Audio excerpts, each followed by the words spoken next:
Amen? Amen. Now, ito pa. When we see God face to face, kapag nakita po natin ng Diyos ng mukhaan na, we'll hit 100% enjoyment. Okay? We'll hit enjoyment. Why? Because heaven is the ultimate place of enjoyment.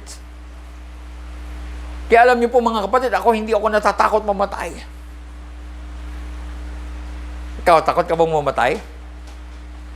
Ako hindi. Bakit? Kasi kapag ako pupunta na ron, automatic, tapos na yung hirap ko dito. At doon tiyak na magiging masaya ako at wala nang katapusan yung kasiyahan ko. Amen? At ito ang dahilan kung bakit sinabi ni Apostol Pablo na ituon natin ang ating isipan sa mga bagay na nasa itaas. Bakit? Kasi yun ang ultimate place of happiness. So, in other words, brothers and sisters, heaven should be your goal. Amen. Sabihin mo nga sa katabi mo, heaven should be your goal. Okay? Not because of the pearly gate, not because of the golden street, but the thickness of God's presence. Amen? Gusto mong maging masaya, hanapin mo ang presensya ng Diyos. Amen? Sabi ng Book of Revelation chapter 7, verse 17.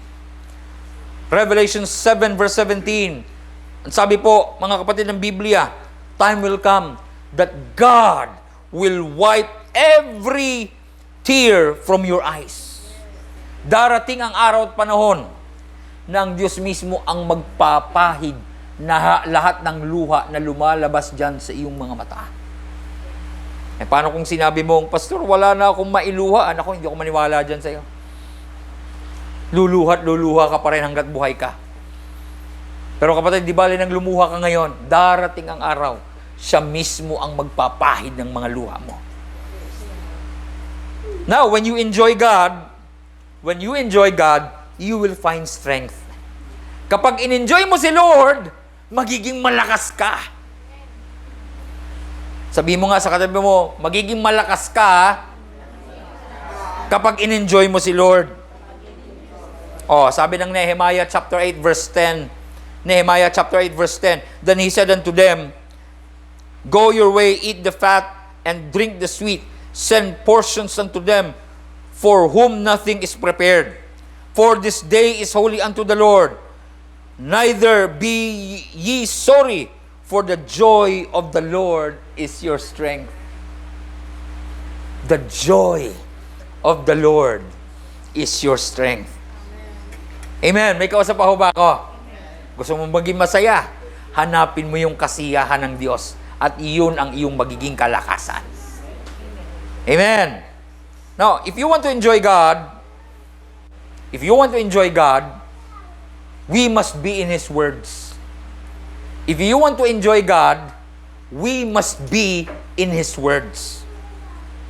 Gusto mo maging masaya sa iyong buhay, kapatid, dapat ikaw ay nasa salita ng Diyos. Amen? Sabi ni Jeremiah, chapter 15, verse 16, When I discovered your words, I devoured them. They are my joy and my heart's delight, for I bear your name, O Lord God of heaven's armies. Sabi ni Jeremiah the prophet, nung natuklasan ko ang iyong mga salita, kinain ko ito. Kumbaga kung gagamitin, yung word po na devoured, kung gagamitin po natin ito sa literal na Tagalog, sinasabi ni Jeremiah, nilamon ko ang iyong salita. Ganun katindi yung word na yon. Kinain ko ng gusto, wala akong itinira sa iyong mga salita sapagkat sila ang kagalakan ko at ang kasiyahan ng puso ko. If you will read the Bible, every words from the scriptures will literally make you happy. Why? Because in the scriptures, you will discover that God is good. Amen?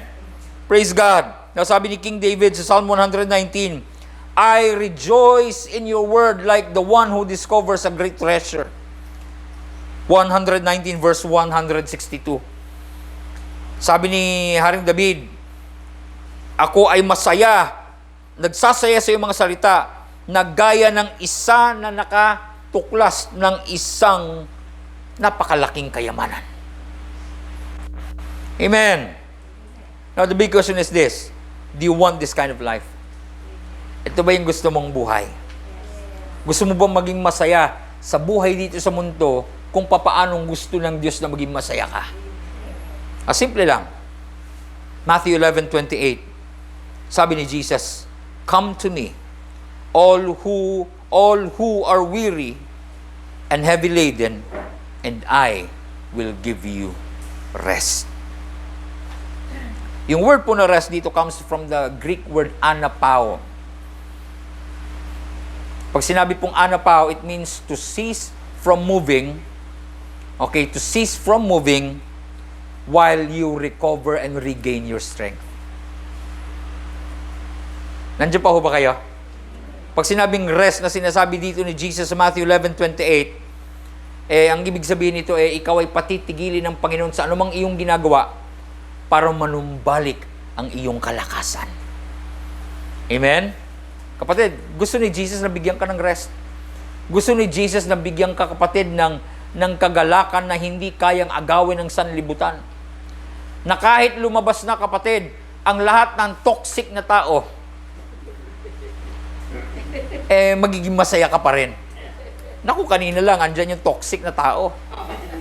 Ay talagang kanina, ako po halos parang kandilang mauupos. Kumbaga sa ilaw, mapupundi na sana ako. Sipin mo yun, pero naalala ko po yung kagandahang loob ng Diyos. Salamat sapagkat hindi nararamdaman ng Diyos yung nararamdaman ko para doon sa ganung tao na yon. Hello? Nararamdaman ng Diyos, pero God choose to get away or to remove those kinds of feelings because of His great love. Amen. Praise God. Hallelujah. Hello? Ikaw sa pahuba ko. Kapatid, ang sabi ng Bible, ang Diyos, He is slow to anger. Napakahirap mong galitin ng Diyos. Napakasagana ng biyaya ng Diyos. Ang tanong ay bakit? Simple lang. Ang puso ng Diyos ay puno ng kasiyahan. Ang puso ng Diyos ay puno ng kagalakan. At gusto niya yung kagalakan na yun mapasayo. Amen? Kapatid, ngayon may pandemya. Ngayon, halos lahat ng bagay, konting galaw mo, talagang mahirap. Everything seems to be difficult nowadays. And yet, even though this is a reality, this is our present reality, the good news is this: God will never leave you alone. Amen? God will never leave you alone. He cares for you. Amen? And He is a happy God. Hello? Ang Diyos ay masayahing Diyos. At kung ano yung kasiyahan na meron siya, gusto niyang mapa sa iyo yun. Amen? Makasagot ba kayo ng amen? Sige, tayo pong lahat ay yumukot manalangin.